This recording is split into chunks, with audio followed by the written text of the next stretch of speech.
ഇന്ന് സംഭവിച്ച വാർത്തകളെല്ലാം തന്നെ വിശദമായി നമുക്ക് പരിശോധിക്കാം. ശബരിമല സ്വർണ്ണപ്പാളി വിവാദത്തിൽ ചോദ്യങ്ങൾക്ക് മുന്നിൽ ഉത്തരമില്ലാതെ സ്പോൺസർ ഉണ്ണികൃഷ്ണൻ പോറ്റി സ്വർണ്ണപ്പാളി ചെന്നൈയിലേക്ക് കൊണ്ടുപോയതിലോ പീഠം ബന്ധുവീട്ടിൽ വെച്ചതിലോ തൂക്കം കുറഞ്ഞതിലോ വ്യക്തമായ ഉത്തരം പറഞ്ഞില്ല. ഇതിനിടെ ഉണ്ണികൃഷ്ണൻ പോറ്റിയുടെ ദുരൂഹ ഇടപാടുകളുടെ ഞെട്ടിക്കുന്ന കൂടുതൽ വിവരങ്ങൾ ന്യൂസ് മലയാളം പുറത്തുവിട്ടു. എന്നാൽ വിവാദത്തിൽ CBI അന്വേഷണം വേണമെന്ന് UDF ആവശ്യപ്പെട്ടു.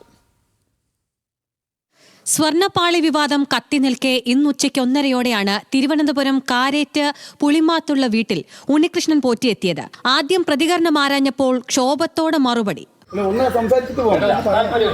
ഞാൻ എന്റെ കാര്യങ്ങൾ അഡ്വക്കേറ്റ് മാത്രം കോടതി കൊടുത്തിട്ടുണ്ട്. പിന്നെ മുറ്റത്തേക്ക് ഇറങ്ങി വന്നെങ്കിലും നിർണായകമായ ഒരു ചോദ്യത്തിനും മറുപടി ഉണ്ടായില്ല. 31 ദിവസം സ്വർണ്ണപ്പാളി കാണാതായതിനെ കുറിച്ച് ചോദിച്ചപ്പോൾ കോടതിയെ അറിയിച്ചെന്ന് മാത്രം പ്രതികരണം. ഈ സ്വർണ്ണം പൂശ കൊണ്ടുപോയ പാളി അവിടെ എത്തിയപ്പോൾ 4 കിലോ കുറഞ്ഞതായിട്ട് ഹൈക്കോടതി തന്നെ കണ്ടെത്തിയിട്ടുണ്ട്. എങ്ങനെയാണ് ഈ 4 കിലോ ചെന്നൈയിൽ എത്തുമ്പോൾ കുറയുന്നത്? എങ്ങനെയാണത്?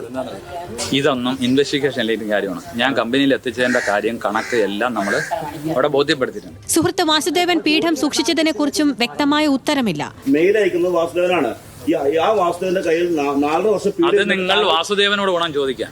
ഈ മെയിലുകളെല്ലാം അയച്ച സാധനം അയാളുടെ കയ്യിൽ തന്നെ ഇരുന്നെങ്കിൽ അത് വാസുദേവനോട്. ഇത് എല്ലാം നിങ്ങൾ എന്നോട് ചോദിക്കരുത്. ശനിയാഴ്ച ദേവസ്വം വിജിലൻസിന് മുന്നിൽ ഹാജരാകുമോ എന്നും വ്യക്തമാക്കിയില്ല. വിളിച്ചാൽ ഉറപ്പായിട്ട് ഹാജരാണല്ലോ. കാര്യം അതിൽ നിന്ന് വിളിച്ചോടാൻ വഴിയോ?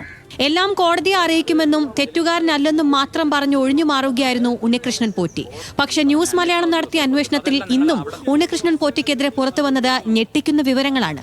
2019 നവംബറിൽ സ്വർണം പൂശിയ ദ്വാരപാലക ശില്പം തിരികെ എത്തിച്ചതിന് തൊട്ടു പിന്നാലെ വീണ്ടും സ്വർണ്ണപ്പാളി തിരികെ കൊണ്ടുപോകാൻ ഉണ്ണികൃഷ്ണൻ പോറ്റി ശ്രമിച്ചു. വെറും 3 മാസം കഴിഞ്ഞപ്പോൾ തന്നെ ശില്പത്തിന് മങ്ങലുണ്ടെന്നും വീണ്ടും സ്വർണം പൂശാമെന്നും കാട്ടി ഉണ്ണികൃഷ്ണൻ പോറ്റി ദേവസ്വം ബോർഡിനെ സമീപിച്ചു.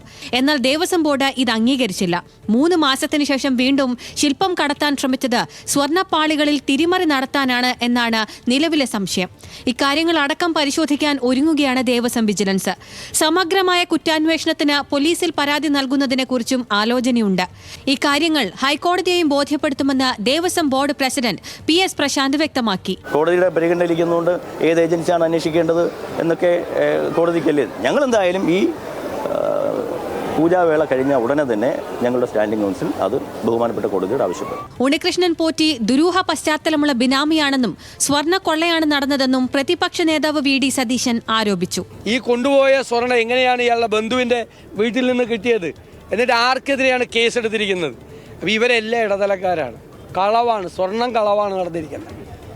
അയ്യപ്പനെ പറ്റിച്ച് കിലോ കണക്കിന് സ്വർണം അവിടെ നിന്ന് അടിച്ചു മാറ്റിയിരിക്കുന്ന തട്ടിപ്പാണ്, ക്രിമിനൽ കേസാണ്. പിണറായി വിജയൻ നിയന്ത്രിക്കുന്ന ഉദ്യോഗസ്ഥരിൽ വിശ്വാസമില്ലെന്നും CBI അന്വേഷണം വേണമെന്നും UDF കൺവീനർ അടൂർ പ്രകാശ് ആവശ്യപ്പെട്ടു. കേരളത്തിലെ പോലീസ് അന്വേഷണം നടത്തിയാൽ ഏതെങ്കിലും ഒരു ഉദ്യോഗസ്ഥന്റെ പേരിൽ ഈ കുറ്റം ചുമത്തിയിട്ട് അവർ രക്ഷപ്പെടാനുള്ള അവസരം ഒരുക്കിയെടുക്കുമെന്ന കാര്യത്തിൽ ഒരു സംശയമില്ല.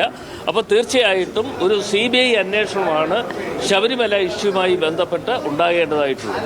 വേണ്ടിവന്നാൽ സമരത്തിന്റെ പാതയിലേക്ക് നീങ്ങുമെന്നാണ് K മുരളീധരന്റെ മുന്നറിയിപ്പ്. കീഴ്ശാന്തിക്ക് വന്നാൽ ഒരാളെ എങ്ങനെ സ്പോൺസറായിട്ട് മാറും? ഇതൊക്കെ അറിയണ്ടേ? ഇതൊക്കെ ഒരു സംഗമം കൊണ്ട് മറയ്ക്കാൻ കഴിയില്ല. അതുകൊണ്ട് ഇക്കാര്യത്തിൽ യഥാർത്ഥ കുറ്റവാളികൾ നിയമത്തിൻ്റെ മുമ്പിൽ കൊണ്ടുവരണം. കപട വ്യക്തിക്കാരുടെ യഥാർത്ഥ ചിത്രം പുറത്തു വരണം. 1998 വ്യവസായി വിജയ് മല്യ സമർപ്പിച്ച സ്വർണത്തിന്റെ കണക്ക് സംബന്ധിച്ച രേഖകൾ ദേവസ്വം മരാമത്തിൽ നിന്ന് കണ്ടെത്താനുള്ള ശ്രമത്തിലാണ് ദേവസ്വം വിജിലൻസ്. ന്യൂസ് മലയാളം, തിരുവനന്തപുരം.